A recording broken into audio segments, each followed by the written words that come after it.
Welcome to Observing the Right Stuff in the Right Way, measuring child progress objectively and consistently. By the end of this presentation, you should be able to define objective, identify which observations need to be documented, name at least 2 strategies to ensure you get all the required observations each checkpoint period, and know how you should use observations in your daily practice.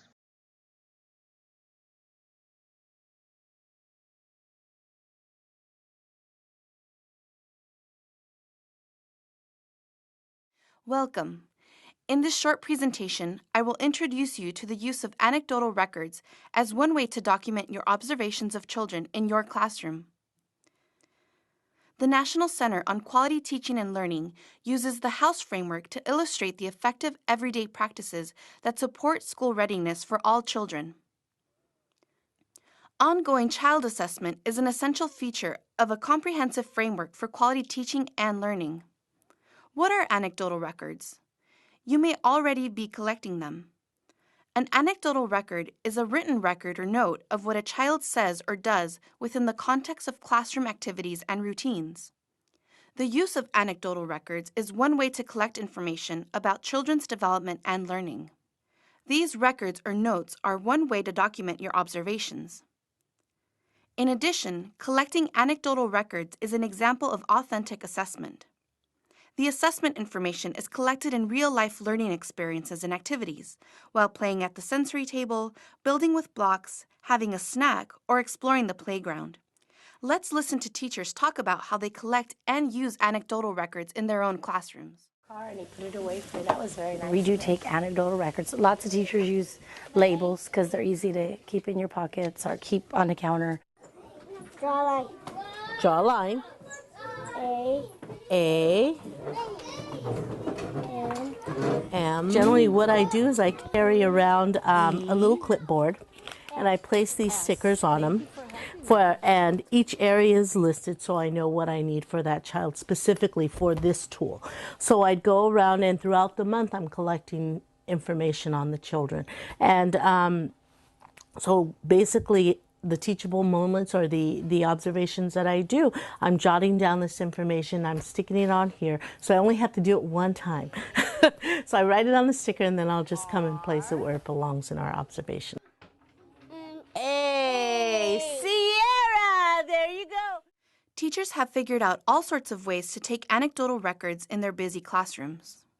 Teachers use clipboards and notepads, sticky notes, and mailing labels just to name a few.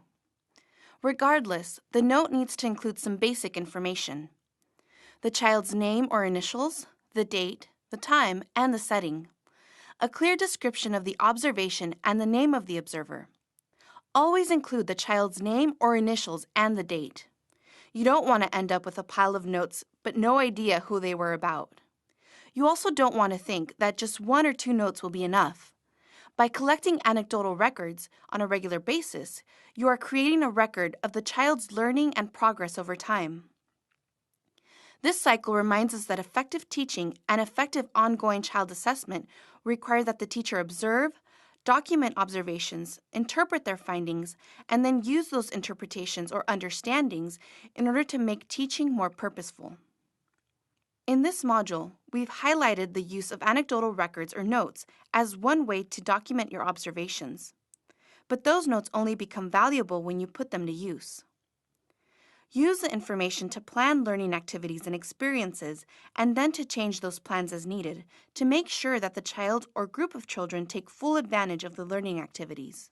For more information and tips for collecting and using child assessment by anecdotal records or other methods, see our series on ongoing child assessment.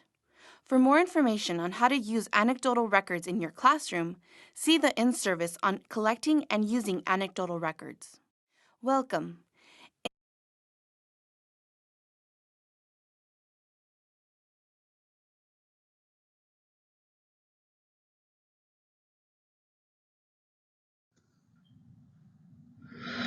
Observations must always be written objectively. When I think about the definition of objective, Forrest Gump always comes to mind. That's because I believe if he were to define objective, he would simply say, Objective is as objective does. That is a really simple way to remember the essence of an objective observation. Simply writing down what happens without any feelings or interpretations.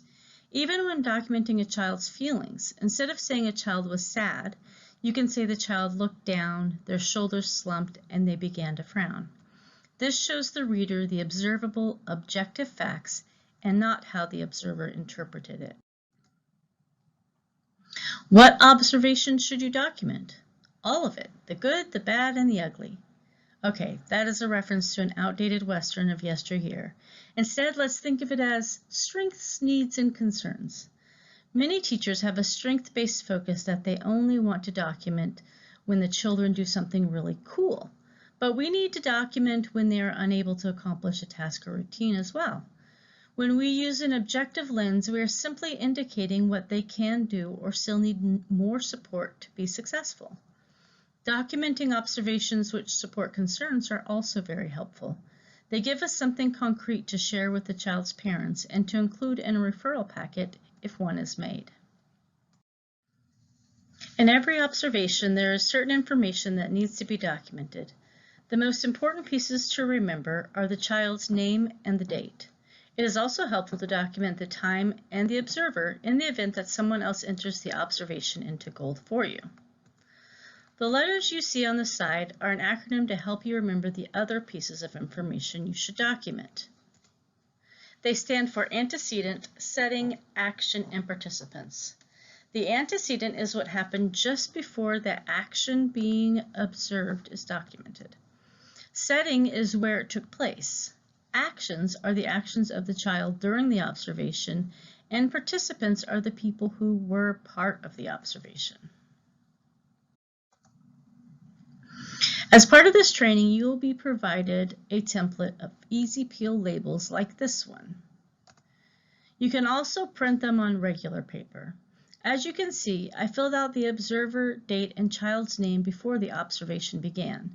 In fact, I did it that morning before class as part of my plan to be sure I observed Riot today. Then, as the observation happened, I filled in the information according to the ASAP prompts. Just before Riot began to cry, he was spinning his spoon in the yogurt, going round and round. Teacher Jane said, "Riot, eat your yogurt so you can go outside with everyone else." The setting is at the table during breakfast. Riot stopped moving his spoon, put his other hand up to his eyes, and began to cry. The participants were Riot and Teacher Jane. We now have enough information to write an observation for Riot at the end of the day, or for someone else to enter it in. Using the information from the observation written, you or someone on your team will be able to enter in the data exactly as it was observed and will have enough information to assign a preliminary assessment. Remember, if you enter in an observation for someone else, always indicate this at the bottom of the observation by typing "observed by" and the observer's name. In this case, the observer is Michelle. Being the brilliant educators that you are, I am sure you just noticed that gold looks drastically different than what you're used to. Have no fear. This is going to make life so much easier once you get used to it. They made it much more user-friendly. If you want to learn more, look at the bottom left of the screen on your gold dashboard. You will see a little icon that looks like film with the play symbol on it. When you click on it, it'll bring up a menu like this. This is a menu of available videos highlighting the new features in this section. It also lets you know how long each video is. For instance, the first video about adding documentation is only 2 minutes and 2 seconds long. You can review these videos as many times as you want. Strategy 2 is planning for documentation based on dimensions. You will also be provided with this template. It is a set of labels that are pre-populated with all of the gold dimensions already on them. You can print one set for each child each checkpoint period. This will ensure you get at least one observation for each dimension. And remember, most observations will naturally cover multiple dimensions, meaning you will have many pieces of documentation to help you assess the child's developmental level accurately. For those of you doing the math, you may be thinking, wait a minute, there are 38 dimensions and only 8 weeks to take observations.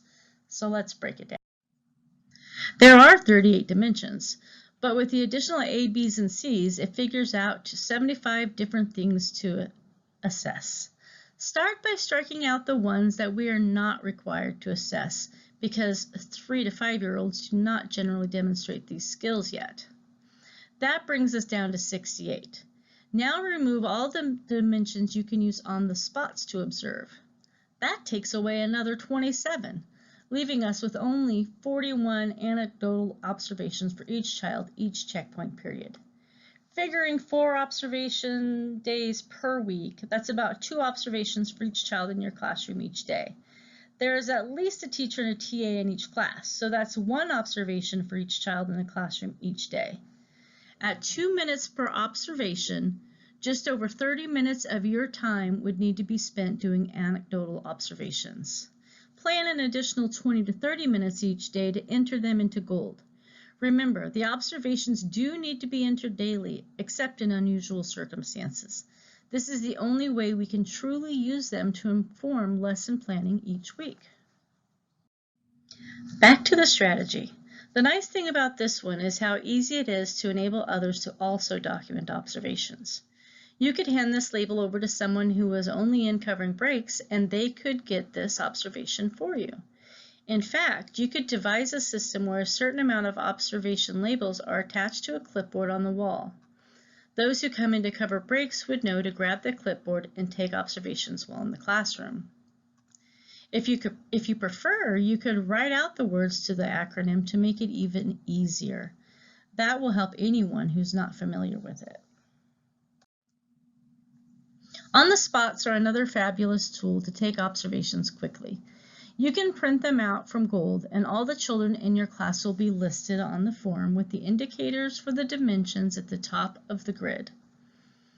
The class pictured here only has 1 child, so using the power of computer magic, we will add in some additional children. You can take the on-the-spot with you during outdoor time and quickly assess the class by simply entering the date in the squares that corresponds to the child's level. For example, most of the children you observed this day were squarely in section 6, moving purposefully from place to place with control. But Jamal, he has moves. He bobs and weaves and ducks as he's playing with the others, so you assess him at an 8. Asia was absent that day, so you had to wait until the following day to observe her. These on the spots can be used throughout the checkpoint period. Okay, so you've entered the observations. Now what? Use the data to inform your lesson plan. You can print a class report that will give you an idea of the overall classroom knowledge. In this section, where the names have been redacted to protect the innocent, you can see children who are meeting expectations in the green boxes, and the children to the left are progressing toward meeting the expectations, then the children on the right have exceeded expectations. Based on what you see here, it's a good idea to create activities to strengthen classification skills and thinking symbolically, and not to focus so much on engaging in dramatic play. You can also look at individual child reports to determine their strengths and areas needing support. This report shows the date and the level they were assessed in individual pieces of documentation, as well as the checkpoint level. The checkpoint level is in bold with the season written just above it. The second dimension follows limits and expectations, shows 2 pieces of documentation and their fall checkpoint level, all in the same indicator. This makes sense, and it tells us to keep looking for an area of support since it is within the green shaded area. Objectives 4 and 5 both seem to be an area needing support because all of the documentation shows level 3. But there's some confusion because their checkpoint assessment shows level 6. How did this teacher determine they were at that level without documentation to support it? Keep this in mind when doing your assessments. And plan another activity for this child in this area in order to get more data to support the assessment. At the bottom of this chart, we see this child has both documentation and a fall checkpoint assessment indicating he does not yet identify or name letters. This is a good area of focus. Now we know to plan some activities specifically around letter recognition. Perhaps have him do a letter scavenger hunt where he searches the room for the first letter of his name. You could hide big foam letters to make it fun and easy for him at first. Finally, your observations should be used to collaborate with parents. They give you a concrete way to share what you have observed in the classroom and inquire if it's similar to what they observe at home. You should share the child's progress in meeting their goals, especially their parent goals. This invites a natural opportunity to discuss how the parents can support their child at home in fun, everyday activities. Since the parent is their child's primary teacher, equipping them with this knowledge is vitally important. Before we end this section, let's review what we discussed. Number 1, objective is as objective does. In other words, take note of only the observable facts without interpretation. What needs to be interpreted? Strengths, needs, concerns, the child and observer's names, the date and the time, the antecedent, setting, actions, and participants. Number 3, strategies for consistency include having a template to use for capturing all the needed information in an anecdotal observation, pre-planning observations according to child and dimensions, creating an easy way for support staff to take observations and use on the spots. Finally, observations should be used to inform your lesson plan for both group and individualized activities. It should also be used to collaborate with and inform parents. Thank you for your time and attention. Please be sure to fill out and turn in your post-assessment.